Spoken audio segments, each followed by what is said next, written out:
Hello students, last video में हमने देखा गायरोस्कोपिक कपल क्या होता है, गायरोस्कोपिक इफेक्ट क्या होती है, active and reactive gyroscopic couple क्या है, उसके बाद गायरोस्कोपिक इफेक्ट ऑन एरोप्लेन।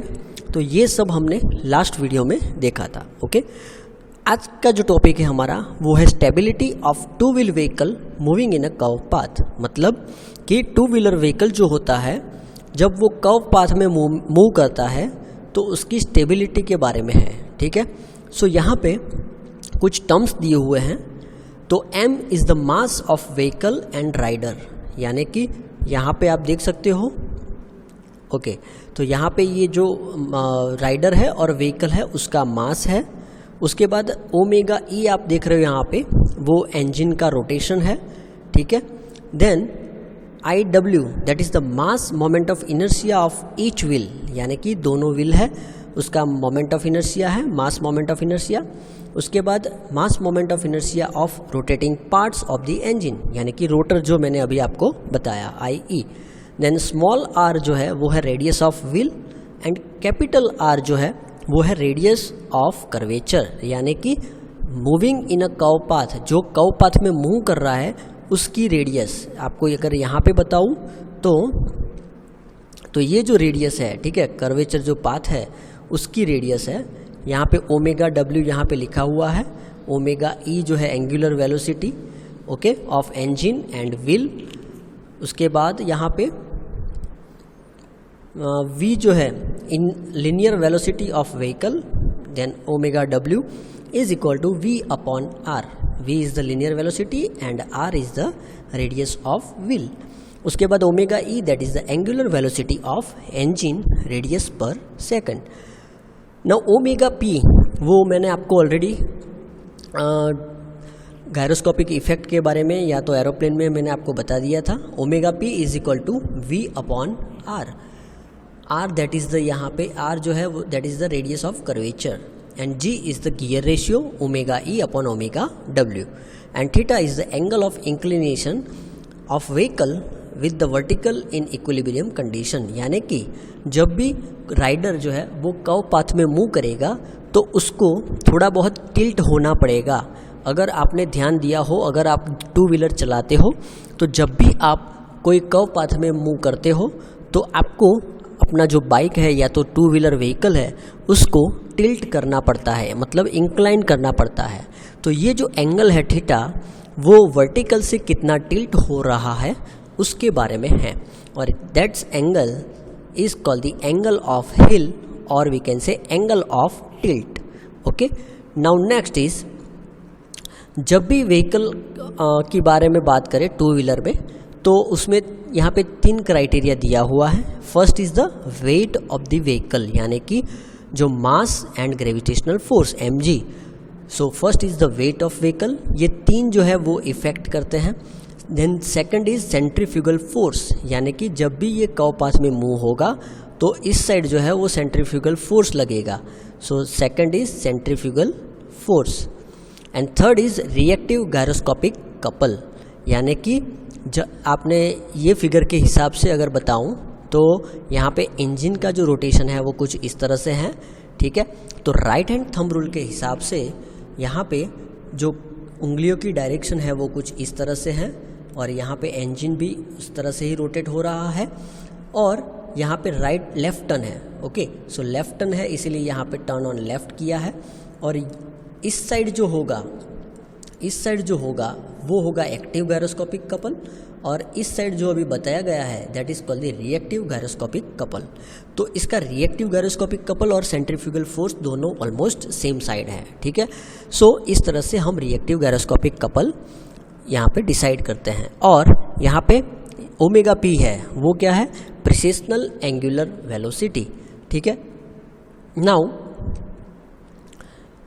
यहाँ पे reactive gyroscopic couple due to two wheeler, मतलब कि दोनों व्हील जो कि रोटेट हो रहे हैं उसकी वजह से जो रिएक्टिव गायरोस्कोपिक कपल प्रोड्यूस होगा वो होगा I2 लिखा है, यानी कि दो व्हील है इसीलिए 2 I omega, omega W, cos theta, omega P. ठीक है, तो यहाँ पे कॉस थीटा किस लिए आएगा, क्योंकि ये टिल्ट हो रहा है। ठीक है, सो यहाँ पे अगर यहाँ की बात करूँ तो ये थीटा आ रहा है, ठीक है। तो यहाँ पे ओमेगा पी कॉस थीटा हम ले सकते हैं, आई ओमेगा कॉस थीटा, ठीक है। तो ये आई ओमेगा कॉस थीटा हुआ, इसीलिए यहाँ पे I omega W cos theta into omega P.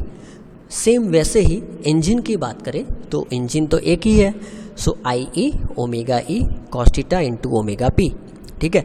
अब हमें क्या करना है, दोनों यानी कि व्हील और इंजन दोनों का जो कपल है उसको प्लस करना है, ठीक है। So plus minus C W plus minus C E, यहाँ पे प्लस और माइनस आएगा, फिर यहाँ पे ये कॉमन निकल जाएगा 2 I W omega W plus और माइनस आई ई ओमेगा ई, और omega P cos theta common निकल जाएगा, ठीक है। तो यहाँ पे जो लिखा है omega W is equal to हम लिख सकते हैं यहाँ पे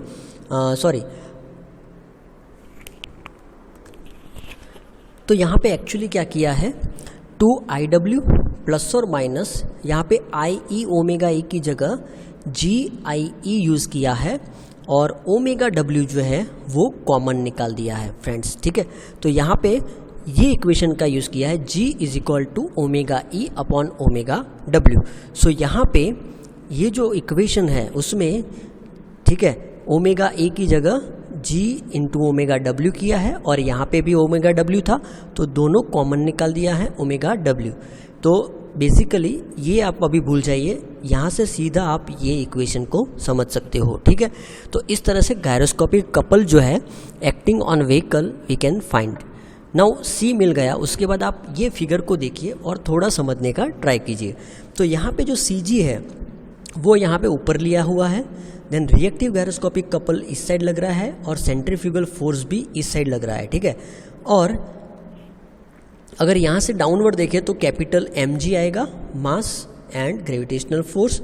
फिर यहाँ पे जो हाइट है, ठीक है, तो एक्चुअली ये जो हाइट है, ओके, यहाँ से यहाँ तक की, तो उसको अगर वर्टिकल देखें तो एच कॉस थीटा, और हॉरिजॉन्टल देखें तो एच साइन थीटा आ रहा है। और यहाँ पे 2r जो है वो क्या है, रिएक्शन, दोनों व्हील के रिएक्शन, ठीक है। तो आई होप आपको ये सब समझ में आ रहा होगा, ओके। नाउ नेक्स्ट जो है taking moment about O dash. अभी आप यहाँ पे ओ डैश जो है यहाँ से अगर मोमेंट ले तो यहाँ पे क्या होगा, तो M G into H sine theta, यानी कि capital M G into H sine theta, ठीक है। यहाँ से एम जी आ रहा है और ये एच साइन थीटा डिस्टेंस है, ठीक है, यहाँ से, तो M G into H sine theta. उसके बाद minus F C into H cos theta, यानी कि यहाँ पे F C into H cos theta. अब यहाँ पे फोर्स लग रहा है और यहाँ पे डिस्टेंस है, ठीक है। उसके बाद माइनस सी, यानी कि गायरोस्कोपिक कपल भी उस साइड लग रहा है, ठीक है। तो इस तरह से यहाँ पे ये दोनों सेंट्रीफ्यूगल फोर्स और गायरोस्कोपिक कपल दोनों माइनस है और ये प्लस है। अब यहाँ पे आगे चलते हैं तो ये दोनों इस साइड आ गए। फिर यहाँ पे F C is equal to M V square upon R, ठीक है। तो यहाँ पे एक्चुअली यहाँ पे F C is equal to यहाँ पे दिया हुआ है F C is equal to M V square upon R, okay, क्योंकि एम आर ओमेगा स्क्वायर था, ठीक है। तो उसके हिसाब से यहाँ पे ये इक्वेशन लिया हुआ है, ठीक है। सो यहाँ पे basically M V square upon R लिया, एच कॉस थीटा, प्लस यहाँ पे पूरी सी की वैल्यू रख दी यहाँ पे। ये जो हमने सी फाइंड आउट किया था, ठीक है, ये जो सी फाइंड आउट किया था ये वैल्यू जो है वो यहाँ पे रख देंगे, ओके। तो यहाँ पे वो वैल्यू रख दी है। उसके बाद आगे अगर देखें तो omega E is equal to V upon small R and omega P is equal to V upon capital R, ठीक है। तो यहाँ पे V square upon R R हो गया, तो वो जो है कॉमन निकल जाएगा, V square upon R cos theta, ये कॉमन निकल जाएगा। तो ये जो इक्वेशन बनता है, ठीक है, M G H sine theta is equal to bracket M H plus पूरा, ये आप देख सकते हो, पॉज करके भी देख सकते हो, ठीक है। और यहाँ पे ये कॉस थीटा अगर नीचे लेके आए तो sine theta upon cos theta हो जाएगा, यानी कि टेन थीटा, और ये एम जी एच जो है वो यहाँ पे ला देते हैं, ठीक है।